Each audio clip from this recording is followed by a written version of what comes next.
Hey guys, what's up? This is ScherBR talking. Welcome back to my channel. Today video will be about the universe. We will be talking about some upcoming things. We got some information today on the new reset that there are new events coming, a new banner, and we will be talking about this right now. So, the first thing, let's just enter the news section of the game. And we are now on the news section of the game inside a browser because it's easier to read. You can see that finally we'll be receiving the new version of Gustave that's called the Battle of Buckethill. This version of Gustave was very expected by the community because in the Japanese version of the game, he was one of the strongest platinum styles that kept being useful, and he's also part of what makes the Ultra Deluxe Gustave so strong. But by himself, he is amazing. He is what we will have by not having global exclusive Katarina. He has double crush, the same attack. So while the Japanese version of the game had this version of Gustave, we had global exclusive Katarina. So there was some discussion back in the days talking about which one is better, because this version of Gustave can sometimes do more damage if you don't trigger the passive that increases the lash damage with your Katarina. But you can use both together, especially since there are a lot of compositions that allow you to bring two slash damage dealers to the front lines. You can use Dragoon Strike and use them both on the middle lines where they get 50% increase on attack, and that is amazing. So, Buckethill Gustave is finally here. But is it worth summoning for him or not? I don't know, man, I don't know. There are some important things we need to talk about this banner. It says 200 days special pickup summon. He was released alongside this other version of, let's see here the name, it's Labelle. She's also from Romancing Saga 2. All the characters here are from Romancing Saga 2. I don't remember Flame so much, but it should be. And it's strange that they are releasing this banner right now, because they lost the opportunity since the first anniversary of the North American version of Saga Frontier 2 is on February. So they are releasing this version here. And one thing that I may be thinking is that they may be releasing another version of Gustave that's called Ultra Deluxe Gustave. We'll be talking about it later.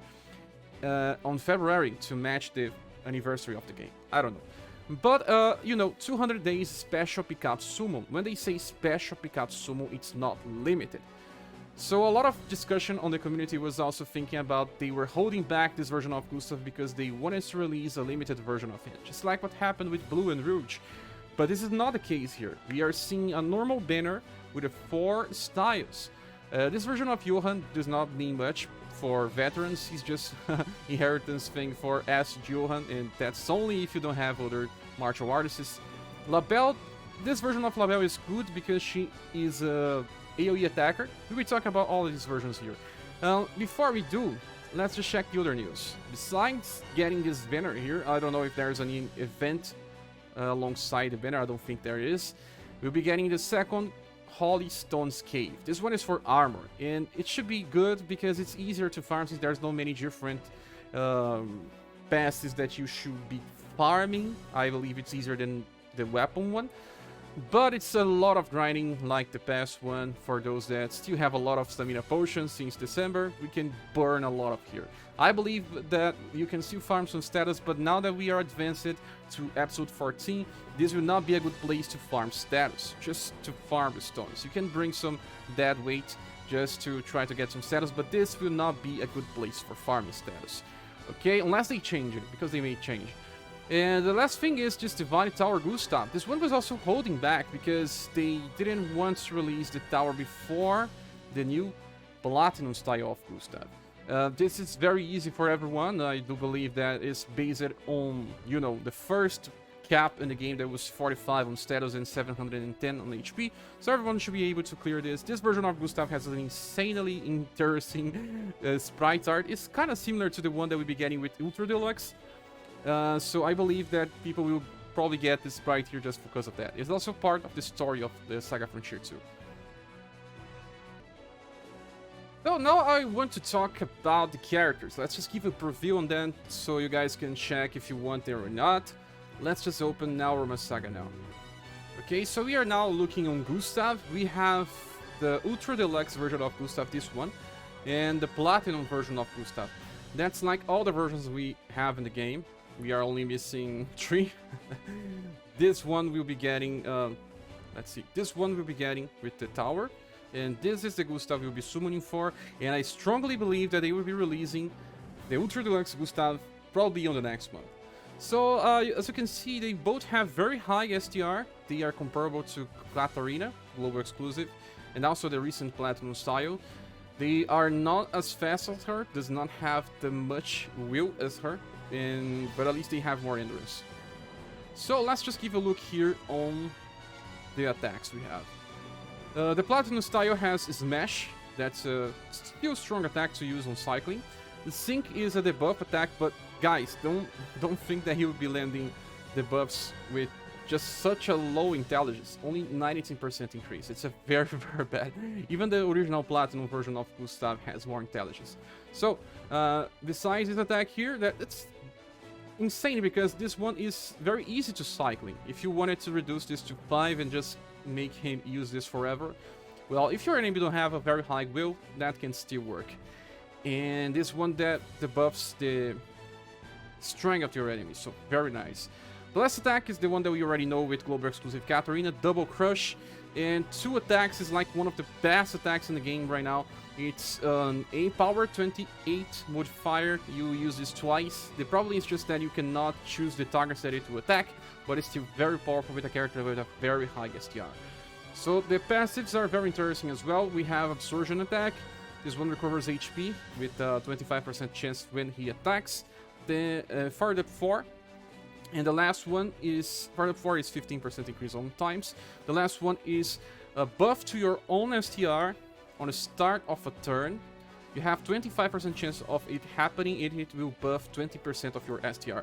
Only when he gets this buff, he will outclass the damage of Global Exclusive Katarina. And Global Exclusive Katarina with her Slash buff will outclass Gustave when Gustave does not have this active. You know, they are very similar. They don't need to compete against each other if you have both.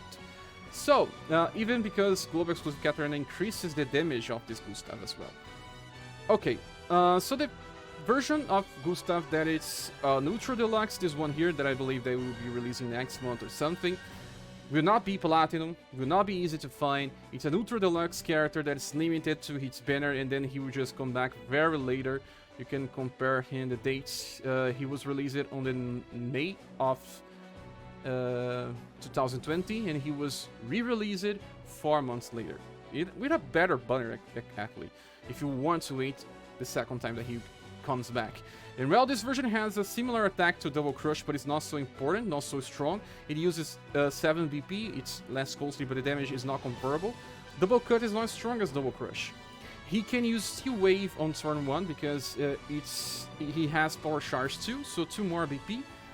He starts with 12, Steel Wave can be reduced to 12. It's a very strong opener with a very high damage. There will be some stages where the first wave have more enemies, the second and the third doesn't have so many, and he will be very nice for this type of combination. Not only that, his first attack is called Dive Slash, and it's one of the most costly skills for first slot because it's 6 BP, but it's 22 power. Very nice to keep cycling, but mostly for single targets. He has Tension Up 5, he's like one of the first ones to have this, so 20% increase in damage instead of 15, and he recovers HP with a higher chance, 40% instead of 25. So, this is the version of Gustave with the highest damage capabilities, and also very nice to keep healing for challenges. I believe that he is pretty nice. And let's talk about other characters now. Let's talk about, the second character here. That is LaBelle. LaBelle, we got LaBelle in December. She is more of a single target attacker for challenges as well. Very similar to Fairy, the Peony Fairy. And this older version of her is more for AoE attacks. It's kind of very easy to use for this, because the game will never use this second attack here. You see, this is Rapid Volley, and Wind and Tree Song is a supportive skill, exactly a spell from the wind element, but you don't need to bring a wind bow for this. And has a medium chance to inflict confusion. It's interesting, but she did not have all that high intelligence like mages. She at least still have, 75%. That's incredible for a bow user. And she kinda loses some stuff because of that. She tries to have above average dexterity, agility, and intelligence. You can already see that her Christmas style has 89% in dexterity, while her Platinum style only has 78. That can make a difference between damage. But at least this one is a little faster, with a higher intelligence, so if you really need to inflict confusion, this one can be used as an opener for, you know, hidden dojo, especially if you don't have fuse. And the last attack is Crystal Power Remedy, and it kills the target. It has instant death, but it's only small. But even being small, with such a high intelligence for a bow user, remember, for a bow user, she can kill targets with a very good chances. It's even higher than, say, Selma. Summer Selma can also kill by death, instant death, and she does not have that many intelligence. You can already see here she has only 58, while LaBelle has way more. They can be used on the same spot since they need more dexterity to deal more damage, so that's an interesting thing. I believe that she is a character that can be used for farming and also for some situations where you can kill the first target, but she's not for challenge. The one that's for challenge is the Christmas one, you know? So that's it. I believe that this LaBelle is maybe an 8 out of 10, because she can be used for rapid volley. She's not the only one that uses rapid volley. Rapid volley is not so strong, but at least can use it 3 times in a row. She don't need to use any other attack. If you want to use her Crystal Pyramid, she will have some turns where she only uses normal attacks. So yeah, I believe she's an 8 out of 10. And, well, even better for those that don't have many pierce damage dealers. And now about Gustave. Well, he deserves the same grade as Global Exclusive Katarina. That is because they work very similarly. I do believe that people will want to use him even while having Katarina. But can you skip him if you have Katarina? Yeah, in my opinion, yes, because the game gave you Jen. Jen for free. Jen is very strong. You don't really need Gustave. They work differently. They are not the same. But he can compensate for the lack of Gustave. Everyone should have gens if they choose him on the half anniversary tickets. I'm still not entirely sure. I'll be making a full review later, but he deserves at least a 9. It's a double S character. He's still not a triple S character like Blue and Rouge. They are more important than him, but he deserves an SS grade when comparing to up to triple S grades. A very strong character that is still useful because he's more of a single target damage dealer. He can get access to some area of attacks with the Ultra Deluxe version, and also by inheritance. He can also use Grave Digger. Grave Digger gets updated in the future and gets a little strong. You can already see it here, but it's only a row of enemies. So, well, I do believe this is it, guys. Thank you all for watching this video. Please subscribe if you still haven't, and join our Discord. The link is here in the description. We always talk about Romancing SaGa there. See each other on the next video. Bye.